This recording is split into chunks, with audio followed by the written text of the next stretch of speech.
Tensions in the South Caucasus have been heating up for weeks, but it's not between longtime rivals Azerbaijan and Armenia. Instead, military exercises by Iran has left many wondering what message Tehran is trying to send.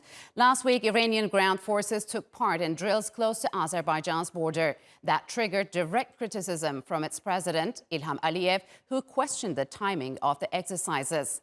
Relations between the two countries began to worsen last month after Azerbaijan started imposing customs taxes on Iranian trucks. Last year's Nagorno-Karabakh conflict between Armenia and Azerbaijan resulted in territorial changes in Baku's favor. After it gained new access to roads and areas close to Iran, disputes over jurisdiction began spilling out. And Iran also claims that Israeli troops are being stationed in Azerbaijan near its border. Baku has rejected those accusations, saying no forces from a third country are operating along its border. So, will this latest flare-up die down, or is the South Caucasus about to see more volatility, this time involving Iran? And to discuss the rising tensions between Iran and Azerbaijan, joining me now from Baku is Farid Shafiyev. He is the chairman of the Center of Analysis of International Relations, a policy and security-based think tank. And from London, Mehrdad Khonsari. He's a former Iranian diplomat. Gentlemen, welcome to Straight Talk. It's good to have you on the program. Mehrdad, why have tensions between Azerbaijan and Iran flared up all of a sudden, or they have been building up for some time now? Well, sadly, the relations never really got off to a very good start going back in the 30-year period. And contrary to the level of cooperation that can exist and potentially beneficial cooperation that can exist, things have not gone in the right direction. Diplomatically, there have been provocations from both sides. And of course, most importantly, the Azerbaijanis have been under, not a false impression that Iran has sided with Armenia over the years in its conflict with Azerbaijan, contrary to the assertions of the Islamic regime in Iran, which used to condemn the previous regime of always siding with Israel against Arabs and Muslims. The Iranian regime has sided with Armenia against Shia Azerbaijan, and of course this has had fallouts both inside Iran and in Azerbaijan. Yes.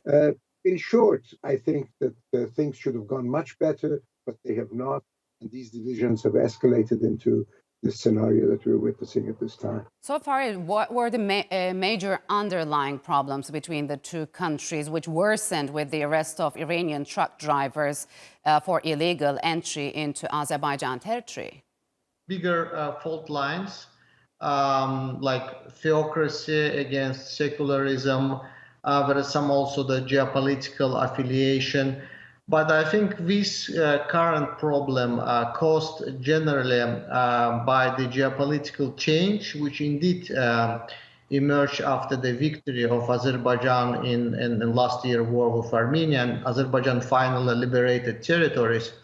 And the occupied territories of Azerbaijan, previously the Azerbaijan monitored and seen that Iranian trucks entering the region. Mm-hmm. And this time it demanded to stop this kind of illegal activities and arrested truck drivers. And then Iran decided to respond harshly, and rhetoric raised up. I think, but another important reason of this, I think, tension, and this is kind of from my personal experience, because 2 weeks ago I hosted a very important think tank from Iran, headed by the deputy minister. And we had quite positive discussion. But these people now belong to outgoing, actually the former Minister of Foreign Affairs, Javad Zarif. Yes. I think the new government decided to act against Azerbaijan for a number of reasons. Because they don't, sorry. I just wanted to continue with Mehrdad. Mehrdad, how has the Nagorno-Karabakh war's outcome downplayed Iran's role and strengthened, in a way, domestic challenges from Iran's Azerbaijani Turks?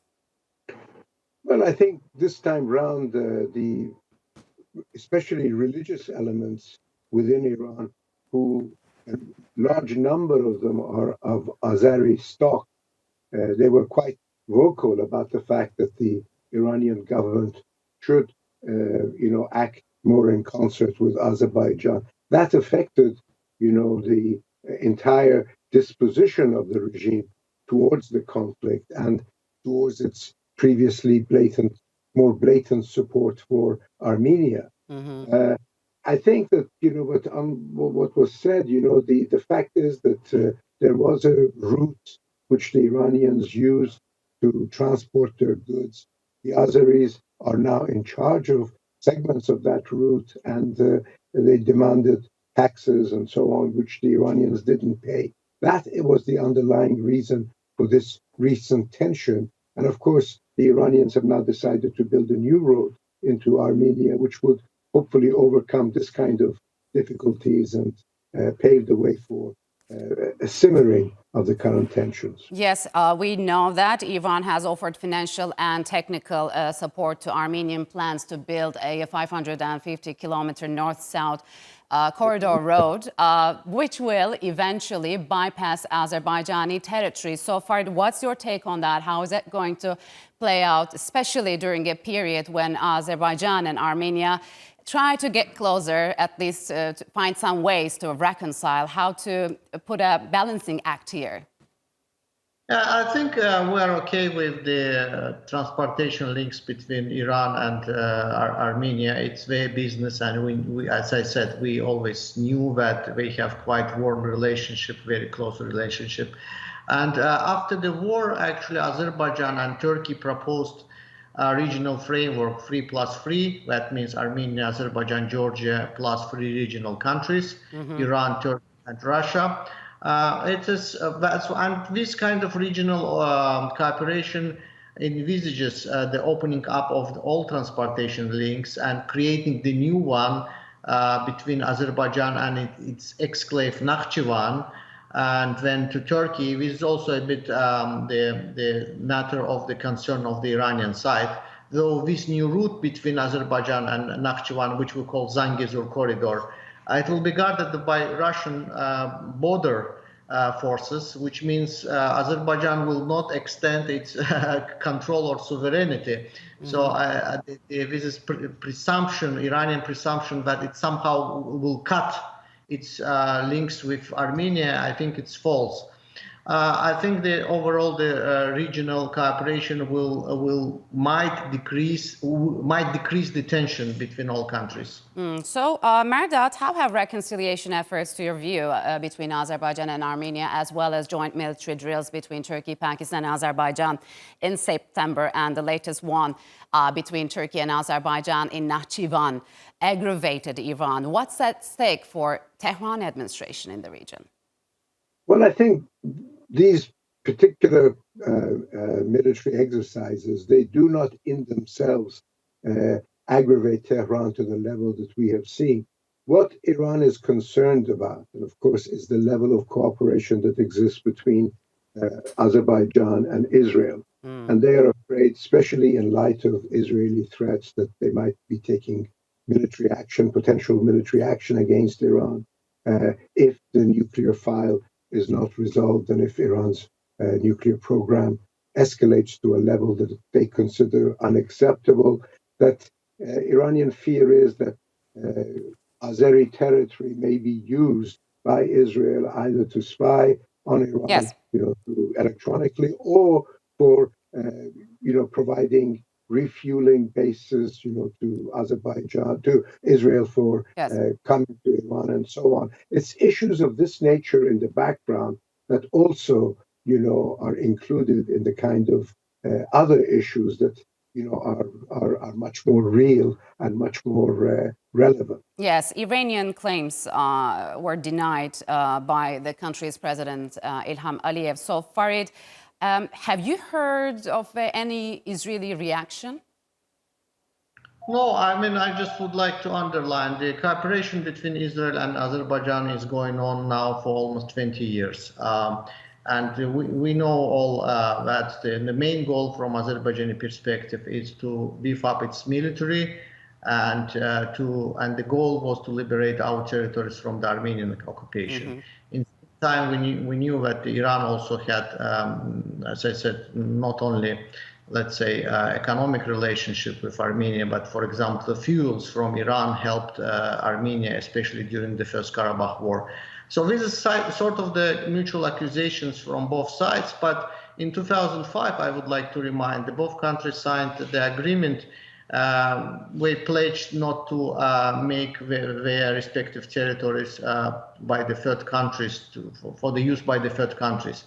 And Yes. when Iran forward accusation, it should really show indeed what's the hard evidence of Azerbaijan's wrongdoing. Okay, so Mehrdad, could you talk to us about the Russian approach here? Recently, Russian Foreign Minister Lavrov has proposed a new format in the Caucasus that includes Armenia, Azerbaijan, Georgia, as well as Iran, Turkey, and Russia.